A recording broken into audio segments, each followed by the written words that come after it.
And we're live? And we're live! Finally. Yay! Welcome to you, the viewer, and to the fantastic panel on the side. They're a little bit squeaky. It's the after Dram. That means it's time to unwind. So put your feet up. Grab a cocktail or a drink or two, because I'm still drinking my 40 Creek Confederation Oak. And relax. Above all, relax. As a quick recap to our evening, Nicole, Blair, Davin, and I have been treated to a tour of Chris's distillery, 40 Creek in Grimsby, Ontario. We're all now sitting kind of in their lounge. They have a tasting room, and I think there's a presentation room in there as well that I saw online. I'm not sure if there's a lounge. Is there a lounge, Chris? Yep, there is now. Yep. We're in the lounge. And yes, we're looking forward to our drink. We've been looking forward to it. Really hard work walking around and talking about whiskey. So if we could, we're going to do another quick round of introductions with what's in our glass. But I'm just going to say I've got a concoction that's got the Forager. So equal parts Forager. And Chris told me what to do because y'all know I'm horrible at doing the cocktail. So equal parts Forager, the Campari, and the dry vermouth, which is too far away for me to grab. So that's it. And what do we call it, Chris? It's called an Old Pal. Old Pal. So it's kind of a riff on a Negroni, which is kind of Campari's signature cocktail. And the reason that I chose it is that an Old Pal typically uses a rye whiskey, but we decided to take the rye whiskey out and use Forager.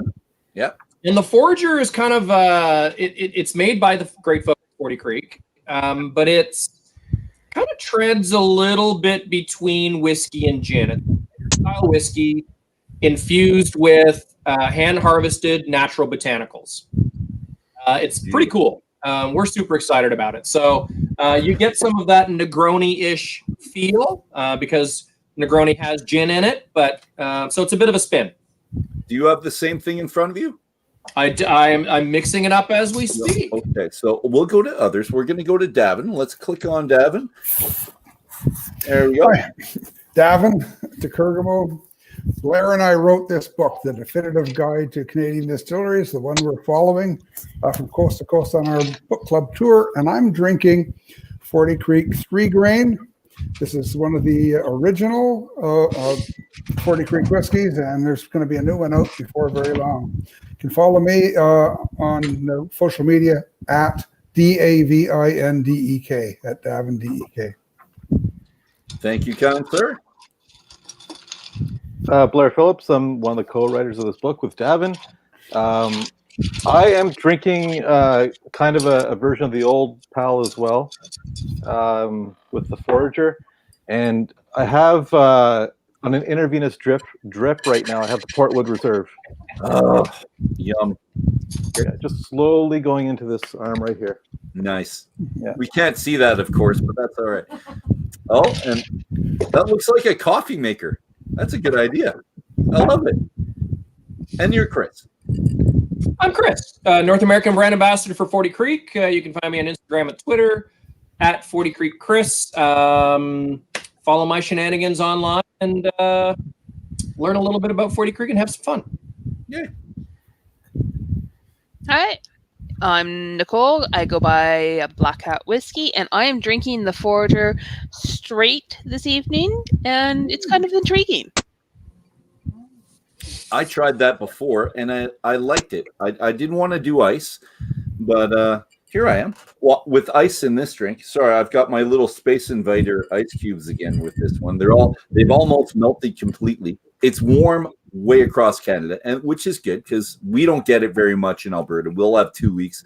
I know in Ontario you're sitting at sometimes 45 degrees when you hit the humidex as well. So I feel for you in Ontario a little bit, but not a lot. If that's all right. But we had a great time in our first, but you know what we didn't do? We didn't talk about the whiskey itself, which I feel like I've let you down a bit, Chris, because we really should be talking about the whiskey. It's for us, it's about the book, but the book is centered around the whiskey. So we talked a lot about the book, a lot about 40 Creek, but very little about this whiskey itself. So if you could do, we're not going to talk to everybody because we're going to lose some time, but Chris, you just tell us tasting notes on the 40 Creek. On the Confederation Oak that we were sipping earlier? Yeah. Yep. Yep, great. Confederation Oak, to me, it's kind of the cognac of Canadian whiskey. Okay.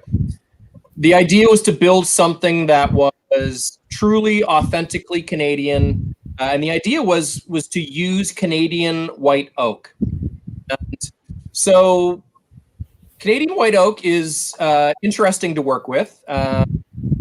If not used correctly, it can completely destroy a whiskey, as John Hall and Bill Ashburn found out very quickly.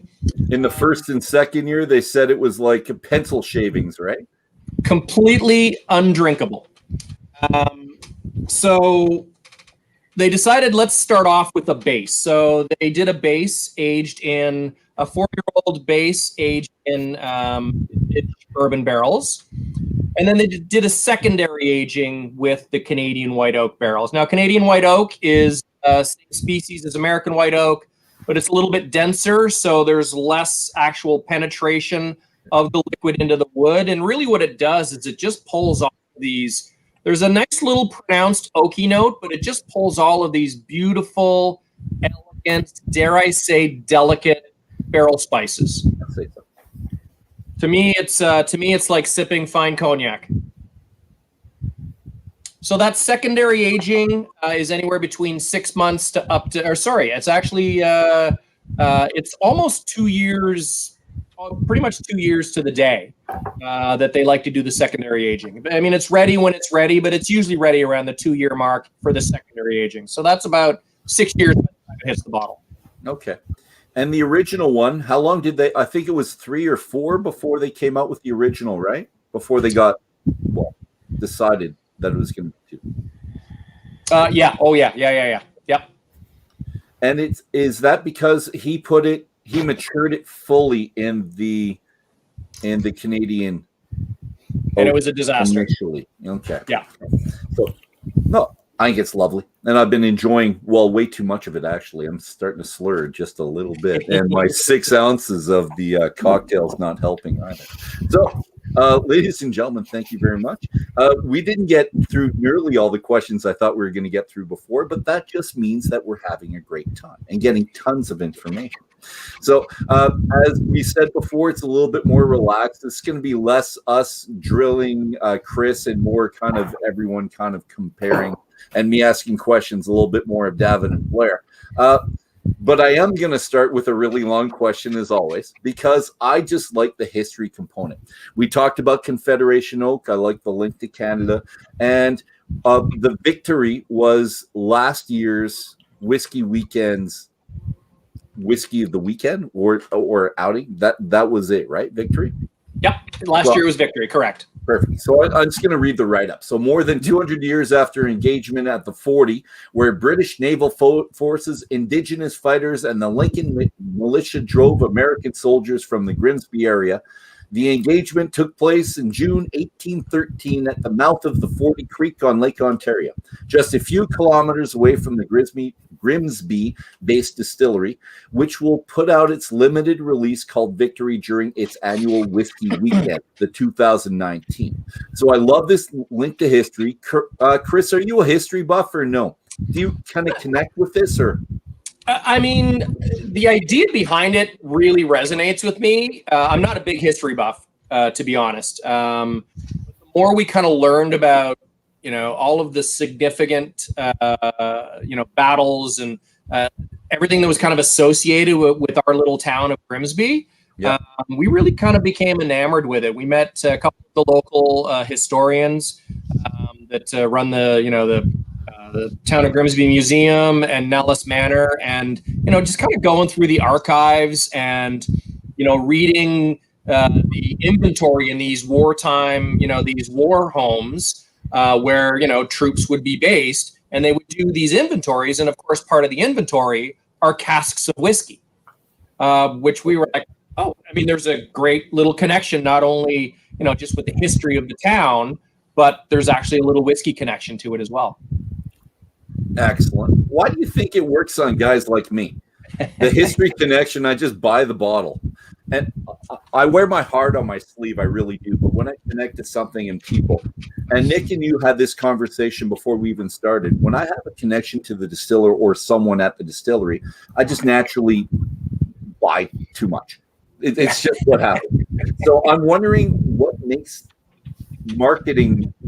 does marketing see when they kind of look at a guy like me and says, let's give him the history background, and this sucker is going to throw down the $70 or $80 I'm wondering what happened.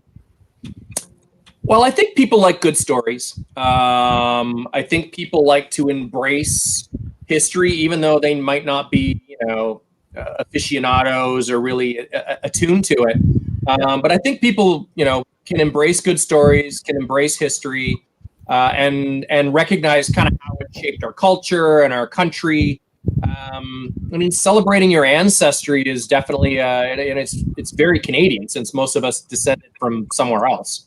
And our whiskeys kind of have that, that Canadiana sort of feel to them. I mean, they're comfortable and they're friendly and a little bit spicy. Even though we don't promote our whiskeys kind of in that way, we feel that they're very sort of, Canadiana. Okay. Yep. Sure. Nick, Yeah, you would have loved it. Tucked in? Oh, sorry, Blair. Go ahead. No, you would have loved it last year. They had all these cannonballs on display and all kinds of stuff. Really? And there's all these soldiers walking around dressed up in their period garb, guarding the barrel warehouses, stuff like that. I only got shot twice for trying to get into the barrel warehouse. Well worth it, Blair. Yeah, no. You just pop out the slug and you go on your business. It's fine. It wasn't that bad. Makes a little bit of a dent. That's okay. Yeah, it's okay. Nick, do you get sucked into the stories as much as I do? I don't think so. I like a story. It helps me build a connection, but I need a little bit more to sell it to me. I guess But you do, more. like me, we do buy bottles without trying them. Oh, yeah. Every day. It's still is it the story that gets you, or is it other people suggesting it maybe? You know what? Sometimes it's the bottle. It looks pretty and it intrigues me, or it's something I've never seen before, or it's something that everybody has bashed and it's like, I gotta try this and find out if everybody else is just missing it or what the story is. I agree. And Davin and Blair, I'm going to go to you because you two guys have been in the business for a while. Do you get sucked into marketing, or do you just ignore the marketing or try to ignore the marketing? Because we all might try to ignore it, but are you able to effectively ignore it, or do you even care? Go ahead, Blair.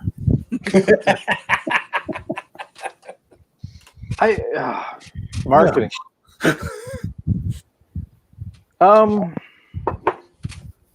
I like the stories, but I prefer if the story is authentically linked to the whiskey. That's something that's really attractive about 40 Creek is that like they come up with something called the Forager, and they back it there's a story behind it, but they back it up with delicious flavors. And just like all the other whiskey weekend releases, there's always a story behind the whiskey, but they back it up with flavor. And that's something that I find more enticing than the actual like if you look at some of these American whiskeys that come out with saying this is a long lost recipe that we discovered in Grandpa's shed, and it's just a pile of crap. I prefer what we're kind of doing, where we're putting out whiskey and just saying here it is. Okay. Davin, what you think? In my Canadian whiskey book, I say that the most important factor is the story. And well, that's the most important factor for selling the whiskey. People like to be able to talk about the whiskey. But I actively try to point out what is really marketing, and I actively try to poo-poo stories that are marketing, and I actively try to show the other side. there's no doubt that marketing affects me in some ways, but when I see that something is obviously marketing, it really annoys me. Yep. And I try to make sure that other people find out that, maybe they spent a fortune to try to make you believe this, but it's not true. And things like that, so yeah, I'm aware of marketing. I certainly am. And it really saddens me that so many people really get so sucked in by the marketing that it affects their enjoyment of whiskey in general. But you know what? That's me. Whiskey's there to be enjoyed, to be tasted, and if people would rather connect with it in some way other than flavor, fill your boots. Well, and that's the thing. Like with Victory, for instance, let's use that as the example. It's not like they said, "Hey, this is we found this recipe in a battleship from 1812." It wasn't any crap like that. This was like an authentic story, which makes it really cool. So you have to decipher both angles. Like you can't. I would never trash what went behind Victory, because I think it's just fascinating and interesting, and it's directly connected to the distillery because it all happened right there. Like if you were there 100 years ago, or whatever it was, you'd be ducking cannonballs instead of sipping whiskey. So yeah, I agree with Davin though. We both see the same thing. When we hear these stories of finding lost recipes, and it's ridiculous. So there's stories, there's true stories, and then there's stories that reach a bit too far for Davin's liking. Is that good? That's a good start. Okay, let's start. And you know what? We've had this conversation before, and we did the first book with Davin, and I don't know if he remembers that I do get sucked into things like that because I do like stories, and I'm a history major in university, but I do like to have a connection. And if I don't have the connection to the distiller, the owner, I'm looking for some type of story. And if it's not the story, it's the people I'm with when I'm drinking the whiskey. So it's always something else added to the flavor. And I've got lots of whiskeys. I enjoy the whiskeys, but it's really the personal connection I'm still looking for. And I'm a marketing man's. They're really happy to see someone like me because they can convince me that it's a great story or it's authentic. And I agree with Davin; it does have to seem authentic. And Blair, I've come across those stories, and the barrel in the front of the ship going across 2 oceans. You know what? I don't know. I still bought the stupid bottle, but but in my mind, I believe that it makes very little difference. But I still bought the bottle. So believe what you want about me. I'm sorry, guys. I'm sorry. All right. Davin and Blair, this question's for you guys. So I'd like you to comment on this question right here. Creative freedom, if I could find this. Well, I'll read it first, and then I'll find it. What do you think about this comment? So the article is entitled "Creative Freedom Give Canada Whiskey Competitive Edge." So enjoying looser regulations than their U.S. counterpart means Canada's whiskey distillers are able to experiment more in production, allowing the category to enter a new era of respectability. So what do you think of that quote? And I'm putting that to both Davin and Blair, if you want to talk about that. Okay, so I had the week off from work, and I spent this whole entire week building this beautiful soapbox for Davin to answer this question. So go for it. Done. I'm prodding a little bit, guys, because maybe I know some background, but I think it's a great thing. Go for it, Davin. I'm making you large. This is complete, total, utter nonsense. Canadian whiskey regulations are much stricter than American regulations.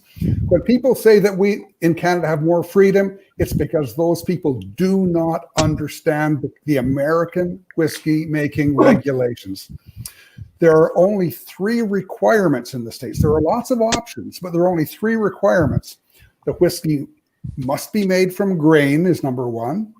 It must be distilled to no more than 190 proof, 95% alcohol, and bottled at no less than 40% alcohol.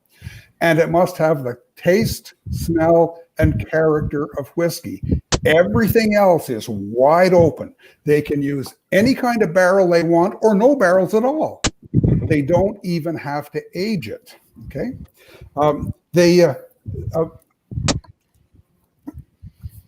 I'm sorry, just a second. They can add 90% neutral spirits. We can't add any in Canada. Okay, they can add up to 80% neutral spirits. Okay, I mean they can add up to 2.5% artificial flavoring. The only proviso is that it must not be harmful, and these can be very, very potent chemicals that are generated in flavor labs. There's no aging requirement at all in the States. They don't have to do that. Now, people talk about how 51%, blah, blah, blah, blah. Those are options. But those are not about making whiskey. Those are about what name you can give it. If you do all these things, you can call it bourbon. But it could be bourbon, which is unaged, or it could be straight bourbon, which is aged at least 2 years, or it could be bottled in bond 4 years, or it could be blended bourbon, which might have bourbon, which has some bourbon in it, but has other stuff in it as well. It could be, whiskey from a bourbon mash, things like this. But more than that, comparing Canadian whiskey to bourbon is dishonest.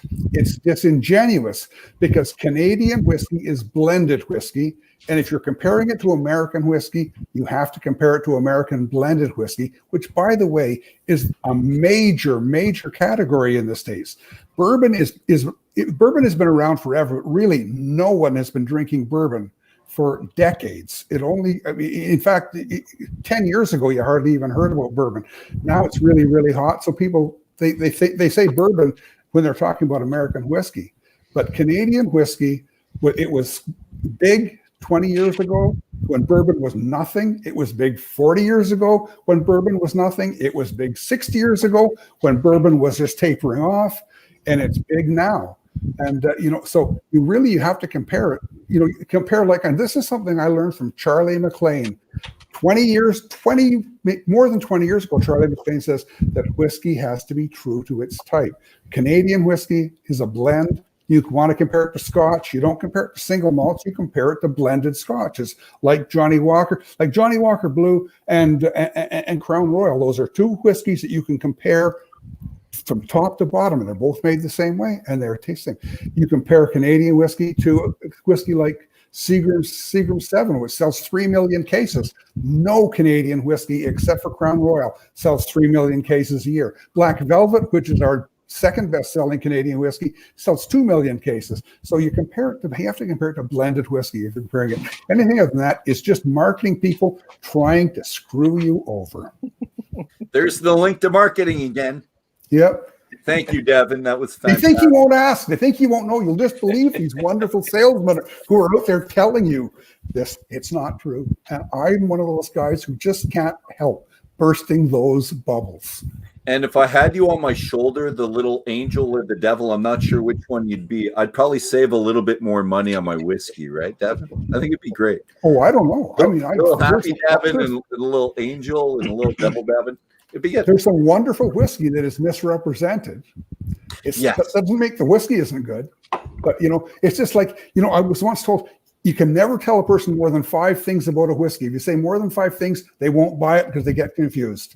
And if possible, you can tell them 3 things. So you come up with a couple of really nice cute little lines you can say, the elevator pitch, and they'll buy your whiskey if you really get into it. But I'm sorry, I'm a researcher. I research and research and dig and dig and dig and dig. And if you tell me that this Canadian whiskey is more flexible, more open than American, I know that you either don't know what you're talking about or you're lying. You're calling BS. Good. I'm calling BS. I've seen you do it online a couple times. And I've done it in magazines as well. I like it. No, I like it. I'm glad. Blair, I'm glad you put or got the little soapbox ready for him. Thank you very much for doing that. Oh, man, the blisters. You worked so hard. It works. Yeah. Wind them up and let them go. Yeah. Nick, do we have a comment? No, we've got just a different conversation going on the side here. So a little bit commenting on advertising may be described as the science of arresting human intelligence long enough to get money from them. And I'm the guy throwing money at them, so that's good. That's probably Dave, right? That would be our friend Dave. Yeah. Good for me. That's a bit cynical. That's a bit I know cynical. my friends very well. A good salesman solves your problems. They do, with more problems and more money. Chris, I'm coming back to you. And again, another long one. So there's a time, and this is your quote. There's a time when Canadian whiskey was known all over the world and spoke of with the same reverence now reserved for fine Scotch or Southern bourbon, going to the bourbon that Davin was talking about. However, by the time the 1990s came around, whiskey industry in this country had lost its mojo. And that was my favorite part of the quote. Canadian whiskey has lost its luster. Vodka took over as the spirit of choice in the country, and those that did still drink Canadian whiskey usually did so by mixing it with pop and juice. The heart was missing. Why do you think that was, Chris? And I'm going to agree with you. Yes, it was. Why do you think that happened?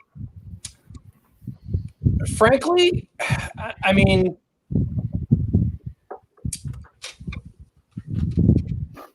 I have no idea why it happened. I think, I mean, for me, I think it was, maybe we just became a little bit complacent about our national spirit's success. We kind of took it for granted.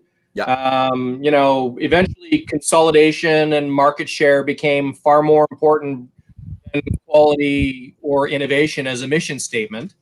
And then light whiskeys. I mean, we really sort of lost ourselves after a while. It just became about, maintaining market share, maintaining the business. And I just think all sense of, individuality and making good quality liquid just kind of went out the window. I mean, for decades, Canadian whiskey wasn't new. It wasn't sexy. There was nothing new going on. Classic whiskey-based cocktails, were eventually considered, old people drinks from the past. I mean, thank God that changed. But, the whole idea of Canadian whiskey and Canadian whiskey cocktails kind of fell by the wayside for newer, sexier, not necessarily better. Again, the quality of the liquid just wasn't there to back up the industry. So I think people just kind of forgot about us. Okay. And yes, because I can't come up with a reason why we go light as opposed to why we're going strong now.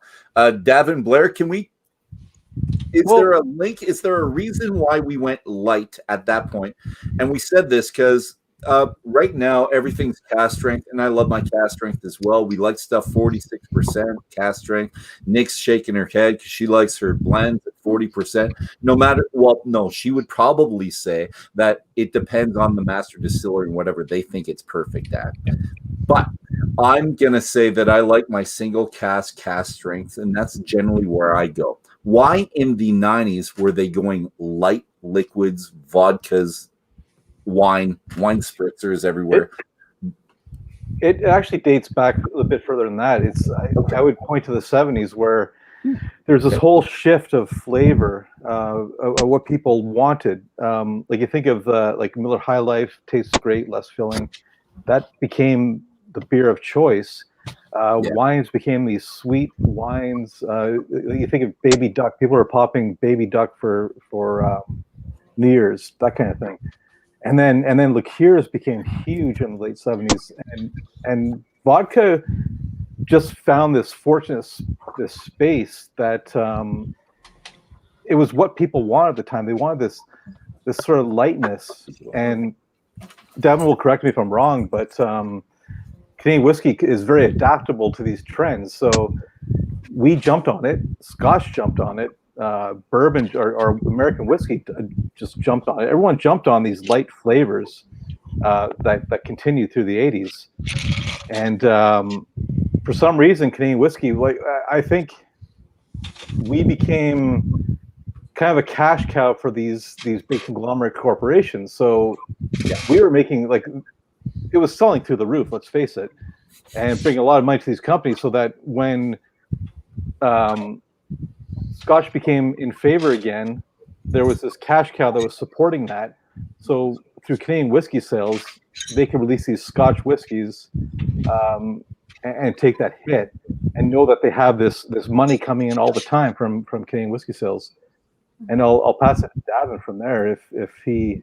Yeah, I think you kind of hit the nail on the head there. The other thing, of course, is vodka is great for cocktails, and people went through a long period of wanting to drink sweet cocktails, and vodka was perfect for that.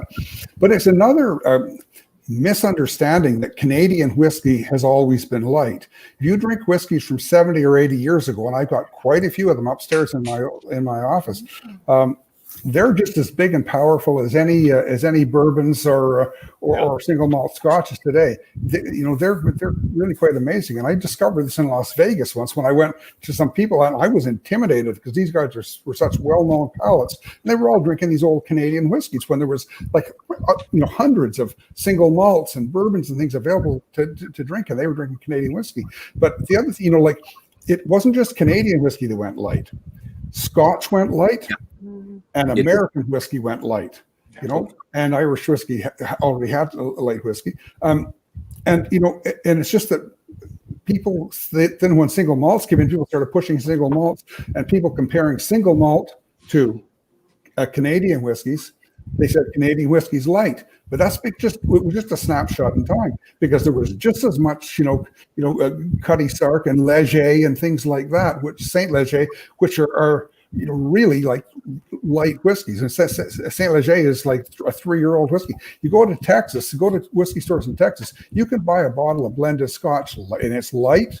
You can buy a bottle down there maybe for $9, and there was so much really light American whiskey, but somehow people think of American whiskey, they think of bourbon, which is not the biggest part of the market.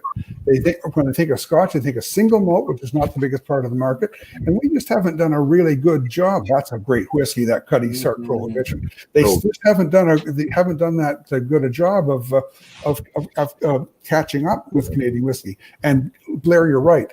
Because we were feeding the pipeline. Canadian whiskey for ages, until 2010, it was the best-selling whiskey in America. It is still the best-selling whiskey in North America.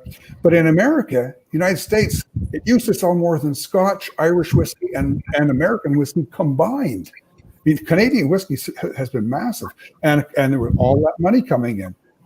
And people didn't have to go fight the same way that maybe Scotch and some of the other American distillers did. So it's unfortunate. Davin, you're gonna have to repeat all that, because I stopped paying attention when you said that you had lots of these bottles upstairs. Say that again.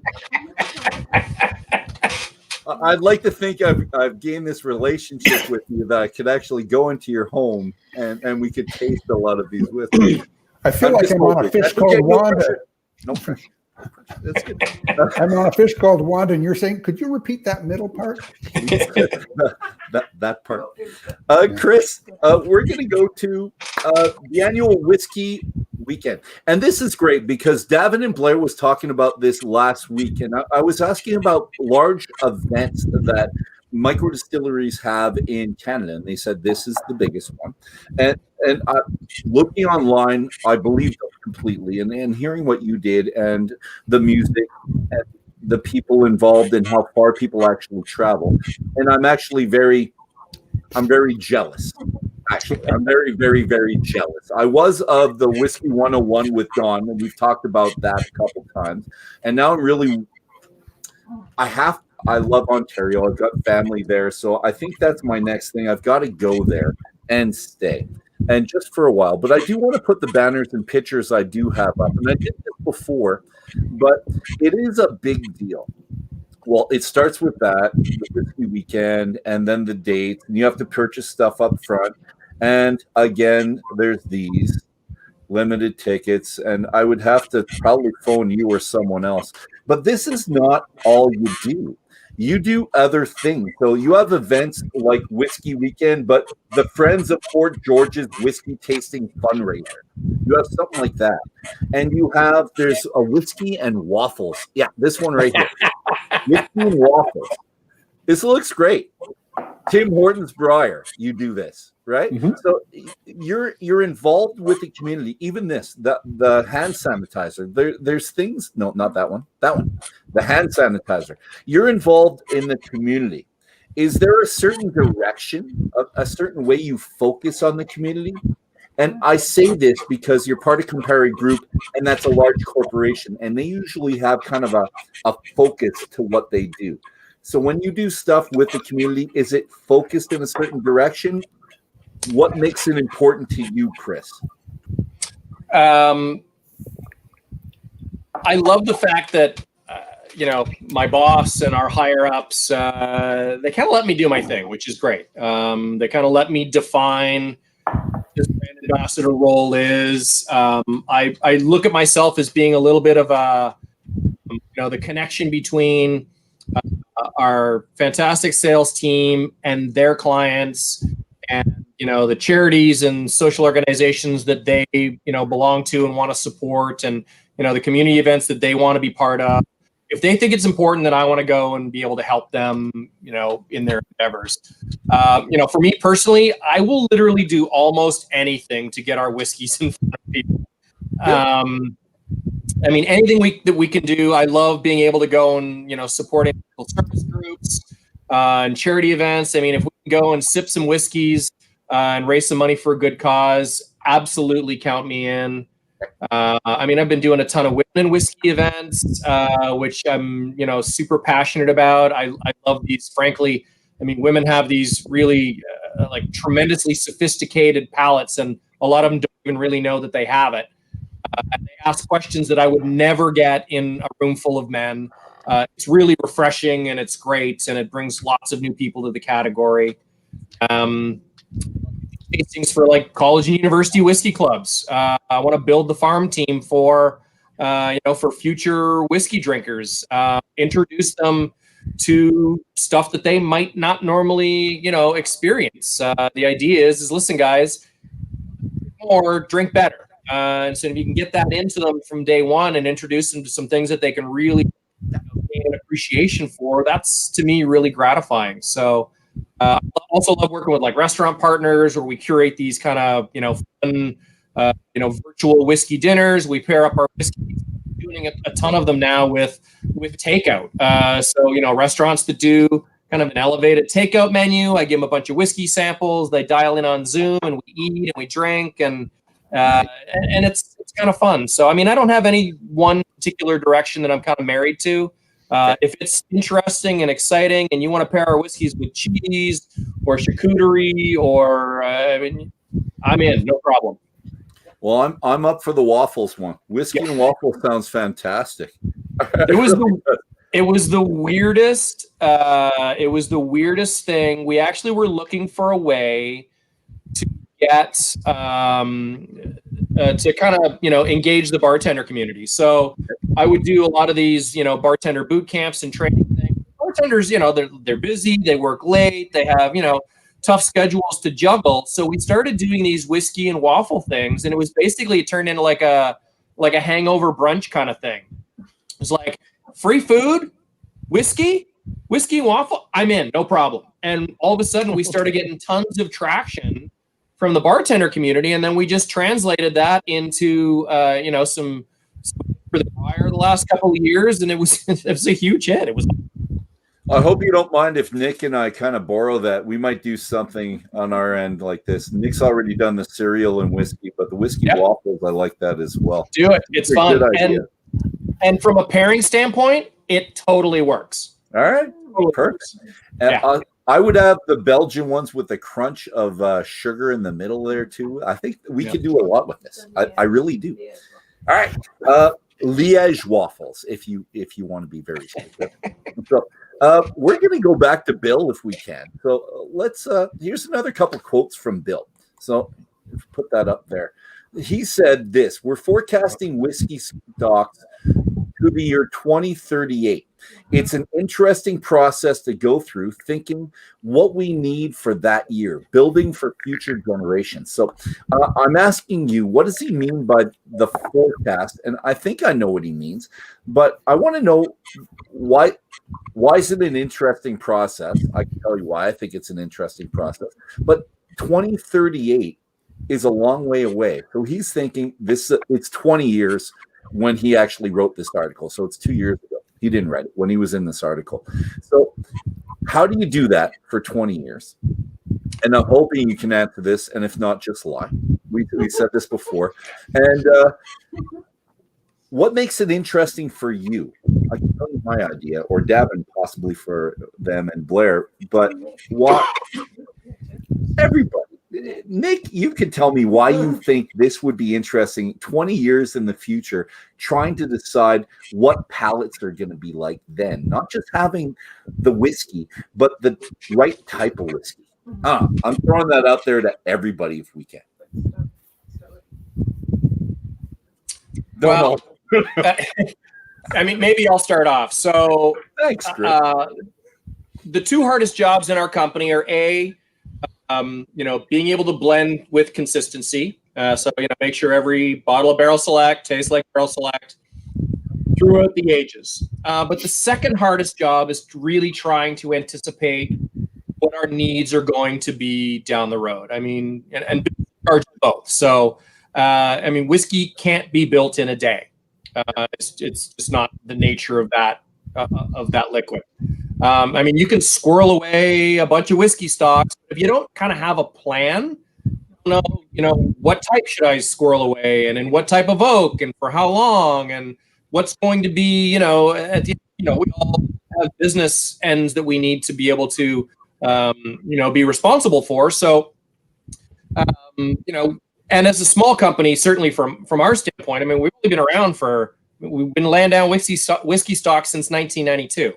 So we don't have the advantage of a 200-plus-year-old company, stuff that's been lying around for decades. We just don't have that. So we need to be really kind of smart with the way that we plan for the future. So, and particularly in the early days, when 40 Creek was doing big time double-digit growth year over year, we couldn't even keep up. It was just, it was almost impossible for us to plan. We were just like, it couldn't happen. So we couldn't be very strategic we just kept everything and hoped that we would eventually use it. And then we ended up with a bunch of stuff that's like, we don't really have plans for this. So there was really no thought kind of put into what we kept and what we didn't. Okay. Ari has kind of made us kind of reevaluate that. They want us to, plan with purpose. So purposeful. Yeah. Good. Yeah. So, and be smart with the way that we plan, because frankly, aging whiskey costs money. So we want to do it with some kind of, at least some idea about where we want to be in a few years from now. So we do these strategic plans where we say, okay, so this year's limited edition, we'd like to do this. This year, we'd also like to do this. So we are looking out literally 10, 15, and the stuff 20 years down the road. It's kind of pie in the sky, but we have to have some thoughts, because we got to start laying, if we want something that's year-old rye, we got to start laying some of that stuff down now. Yeah. So we literally have ideas for limited editions and line extensions and things. All that thought process, quite frankly, it's going on right now. Campari's kind of, done a great job making us focus, and we're building our whiskey stock with the purpose in mind. And I believe it, which is awesome. It's all good. Yeah. I'm going to stick with that, with the development of the whiskey. So, and this is another quote, and also from Bill. So, North American Scotland, we use enzymes to convert starch to sugar. The Japanese are using fungi to accomplish the same thing, and their yields are much higher. It gives a unique taste to the final product. So, when asked about using fungi to create Canadian whiskey, Ashburn said it's something that could be seen down the road at 40 Creek. Is that something that he's still playing with? Oh, yeah. And I think, the Forager project has really kind of, opened up the door, because now all of a sudden we've got a bunch of this, things within the distillery that we just didn't have before. So now kind of the natural extension is maybe we should start experimenting a little bit with some of those different techniques. And Bill's extremely open to those, to all of those opportunities. And what I like about it is that, I mean, really, like the average whiskey consumer's palate has really developed tremendously, probably in the past decade, more so than in the history of Canadian whiskey. And they've embraced liquid and methodology that, I mean, frankly, didn't exist or was not very popular. So, I mean, fungi, yeah, we're into it. You're into it. Nick? It's going to be something he's going to be toying with, guaranteed. Nick, do you think the Canadian public, general Joe, Jane public, is ready for fungi? I know you and I will just jump in and say, what the hell? But do you think the average person's up for it there, Nick? I think they are. I was actually thinking about some of the different whiskey profiles and going back to one of the flavors that Davin had mentioned in his first book, umami. And this is a big flavor that is intriguing a lot of people. And it's that different savory note that people are looking for in beverages, in their whiskey. And you go umami, and I think mushrooms, fungi, you're going down that road. So I think the Canadian public has that curiosity. We like our variety and we want that choice. We want to be able to say, I want sweet. No, I want sour, or I want bitter. Good answer. Fantastic. I couldn't have said it better myself if I tried. I'm serious. I will bet there are 5 people on the screen. I will bet that every one of us has consumed Canadian whiskey that was made with fungi. Okay. Because this is how they make it at Alberta Distillers. Oh, really? They use Aspergillus awamari, a fungus to do this. This is what they call koji in Japan. Yep. This is why they are able to use rye, which is a very unproductive grain, and get really good volumes because the awamari, the Aspergillus awamari just digests all parts of the grain, and so this is why it's very flavorful. So, like Whistle Pig, Masterson's, things like this, why it's very, very flavorful, and why they can do it in commercial quantities. If you're doing this using barley malt or commercial enzymes, you're not getting the same kind of conversion that you're getting when you're using this. They grow their own fungi in the plant, and they use just regular mash to do that. They have I think maybe 6 little fermenters, each one going with the fungi. It looks like buttermilk when it's ready, and they just dump that in. And so everybody has tasted it. If you've ever drank Windsor Supreme is a massively huge whiskey in the States. It's probably got more rye in it than most American straight rye whiskeys. And it sells for, I don't know, $14 a bottle or something like this.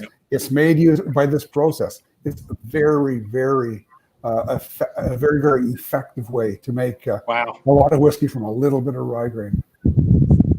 Excellent. Thank you, Davin. It's good to hear that. And that's awesome. I can't wait to go back and reevaluate those bottles now that I know.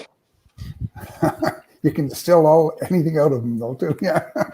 What's up? 12 bottles of it. We're good. Like Dave Pickerel said that Alberta Distillers is the best rye whiskey distillery in the world, in the whole world.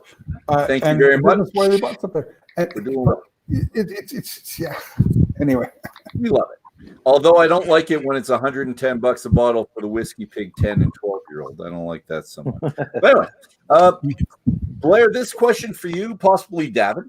And here, I'll put it on the screen. It's a little bit there. Tell me what you think of this. So just your opinion. Canadian whiskey's getting noticed, but there's more education and more liquid to lips needed to continue to grow the market. And this is a quote by Chris here. There are people who come to the distillery that have zero idea what we're all about. True tourists. They taste our whiskey and go, this is Canadian whiskey. It's unreal. It's fantastic. So give me your impression of that. Well, this is a tough one because that's one of the problems we were talking about. Canadian whiskey's challenges in the 70s with this whole entire light thing, and Scotch recovered, bourbon recovered, American whiskey recovered, but Canadian whiskey didn't really recover until John Hall came and sort of gave it like a good kick in the butt. Good for him. Yeah. So it's just unfortunate that people still are showing up and being oblivious and tasting it and being surprised that it's good. I just shake my head. I don't know. It's like, of course it tastes good. Of course. Slap them You know this. Yeah. How do you not know this? And Davin, I'm sure Davin has a more eloquent way of explaining it. Well, it's truly amazing. If you go to Florida or Louisiana, Texas, some of those states down there, people are just passionate about 40 Creek. And it's like there's a cult. There's a 40 Creek cult. I think 40 Creek is the only whiskey in the world that has its own cult. And these people, and I'm telling you, if you're talking to them, they're your friend. But I agree, more people have to taste it. But they have to taste whiskey that really says something to them. And like Whistle Pig said something to them, and now it sells for $110 a bottle, but people didn't know that was Canadian. But 40 Creek really has said something to people who really love whiskey. And it's kind of unfortunate that it was such a small company that they had to go and really sell bit by bit, but it still has become a major commodity. Yeah, liquid to lips. People need to taste this. But the thing about 40 Creek is this is production whiskey. This is if you like it, you can buy a case. If you really like it, you can buy. You know that 5 years from now you're going to be able to buy another case or 10 cases or whatever. Barrel Select. One of those copper pot. There's a whole thing around copper pot, People just think, and what John Hall said to me about copper pot is, this is just Barrel Select amped up a little bit. He said, I didn't have anything in that price range. And so I thought, well, you know what? Barrel Select is pretty popular. Let's just, give it a little bit of a boost. So yeah, liquid to lips. People who taste 40 Creek, it doesn't surprise me, Chris, that they say this is Canadian whiskey, because what they're used to tasting is, the pipeline whiskey. Well, it's funny because like Davin and I, a long time ago, we interviewed this country guy about 40 Creek, this country singer, and he had I can't remember what his exact quote was, but he's like life hurts enough, your whiskey shouldn't. That's why I drink 40 Creek. Yeah. And that's a country song. That's a country song, period. Mm-hmm. And Chris also said this: we're big on flavors. Hallmark 40 Creek. There's no burn on the finish. It's a nice, smooth, elegant, soft finish, and people weren't used to that. And it leads us to this. So, is 40 Creek really want to be known for two categories? So, the flavor and the smoothness. Is that your two kind of guiding principles there, Chris? Yeah, I think so. I think back in the early days, we always described ourselves as kind of bold and smooth. And I think the bold part for a little while kind of scared people a little bit. We're like, yeah, but bold doesn't need to be like, punchy. Bold can just mean bigger. So, over time, I think we've become happier to be known as bold and smooth. Rich and smooth, making a richer, fuller flavored whiskey was always the mantra since day one. So either, bold and smooth or rich and smooth, okay with either. Yep, that's a good legacy. I think so. Yep. I think so. Nick, do you have a question? I do. So this came out actually from the first part this evening. Someone had asked, with regards to COVID happening this year, that whiskey weekend, is it still happening, or are you actually going to do something like Isla has done, where they have raffled off the chance to purchase that weekend bottles and done different events all virtually? Great question, and you guys will have the world exclusive right now. There will be a whiskey weekend at home event this year. Yeah. So, I mean, Davin and Blair know this, but if you were to have asked us 3 or 4 months ago, hey, would there have been a limited release this year? The answer was no. We were the company was like, yeah, we don't think this is the time to be doing a new premium limited edition. I know people, want to see it and they're excited, but this just might not be the year. And it was actually our master blender, Bill Ashburn, that said, no. You know what? We're doing we have a great fan base that needs things to look forward to, and this year more than ever, we need to do a limited release. So not only did he decide to do one, he decided to do two, and decided to do the final release of the 3 grain as well. So we are doing this year's limited edition. We're doing one more final run of 3 grain, and we'll do a whiskey weekend at home event. Actually, it's my big project right now. We're trying to figure out how to do it. So there will probably be some social media sneak peeks next week, and then hopefully a full programming schedule, within the next week or so. So yeah, it's going to happen. So the really big question, Chris, are you shipping to Alberta? The limited edition is shipping to Alberta. Yes. Okay. Okay. You are getting it. It's called 40 Creek Resolve. It's a big spice bomb. It's pretty awesome. Nice. So a lot more rye then? Not necessarily more rye, but what built it is a secondary wood treatment. Just high spice wood staves to kind of punch it up a little bit. Yeah, it's going to fit like right where that Union and Victory were going. This is like the final chapter of that, in my opinion, that series, and it's a doozy. It's not going to be like the Godfather 3. This is like the Godfather 1. Like they're going, yeah. Okay. No trilogies in that case. It's good. So, Union, trilogy, Victory, but they're not gonna Supremacy. That's the way it goes. Supremacy. So we're good. We are it. We're done. Ladies and gentlemen, we're coming close to the end of our night. So I'm going to ask one last question, and then we'll round it off, and everyone will have that last little question. So here, let's put that on. Despite national and international ambitions, 40 Creek remains in a bit of a in-between state. And this is Chris saying this. Not a giant, but not tiny. The Grimsby location remains largely automation-free, with the majority of the whiskey making process still done by hand. So is this going to change anytime soon? First question. And how do you retain your craft heritage if you want to compel the masses? That's a hard one, because I think they're two different camps a little bit. I don't know if there's an easy way to answer that. So, Okay. Yes, we would love to kind of retain our little, that edge that kind of made us crafty. Kind of that challenger mentality. I think that will always be part of who we are.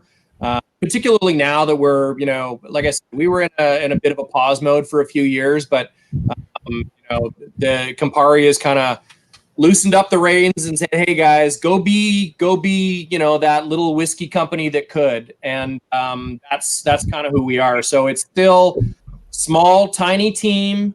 The blending process still very much done by hand, even though Campari's invested a good chunk of money in our facility and helped us modernize a little bit. But the physical act of blending the final liquids is in the hands of a very small group of people. So, and I don't think we'll ever lose sight of that. We very much blend on a craft basis. But we also fight with a big stick. We make fantastic whiskeys. We're making more of an effort to be kind of loud and proud and be way more vocal than have been in probably the last, 4 or 5 years. We want people to know about our great heritage, our great stories, and our great whiskeys. And we're going to be a little bit more annoying than we have been in the past few years. So, but we don't ever want to lose that kind of, that underdog, challenger, disruptive kind of mentality. That's who we are. Excellent. Just keep bringing it to Alberta is going to be mine and Nick's comment continually. You're getting more now. You're getting more in Edmonton. I promise you, it's coming. Beautiful. Now, ladies and gentlemen, we're going to do our last comment. So we'll go Davin, Blair, Nick, Chris. You'll finish us off for the night with the last comments, if that's all right. All yours there, Davin. Okay, a little bit different. I'm Davin, helped write this book, The Definitive Guide to Canadian Distilleries, which is guiding us across Canada. We've had a great discussion tonight, and here is my challenge to you, Chris Thompson of 40 Creek. Uh-oh. And I want Andrew Hardingham to get on board, and I need Nicole Olenek to get on board. What I want to see at the Banff Whiskey Experience in 2021 is a 40 Creek whiskey and Black Cat cereal pairing masterclass. Because Chris, I'm not kidding you, this woman is insanely creative. And she did it, honestly, I discovered her through her cereal tasting. Do that at Banff, and by golly, I'm going to be in that class. I love it. I'm in. Let's do it. Done. It's already decided. As Davin said, we have a book, and I highly recommend that people get out and try. As you can see, this is my second or third or fourth bottle of this stuff, and you can see that it's absolutely delicious. So during this segment, drink this segment basically. The end. I'm Nick. I've been hanging out with everybody tonight, and I think I'm renewing my passion for 40 Creek. So I may have to go out between this long weekend and find a few more bottles to add to the collection. And definitely, I think Chris and I need to do some cereal planning here with some See, that's what happens when you get to know the people, right? Exactly. Devoted to them. I'm 40 Creek Chris. Buy this book. It's awesome. It's literally, it's required reading if you're at all remotely interested in what's going on in distilling in Canada. It sits on my desk. It's always at the ready. Tonight we were sampling a little bit of the Forager, which is kind of the newest part of the 40 Creek family. Botanically infused whiskey. You can find it in Ontario, Alberta, and BC only at the moment. It's pretty awesome. Hand-harvested botanicals infused with a barrel-aged whiskey. We make lots of great stuff. Just go out and try it, and hopefully you'll make some new friends.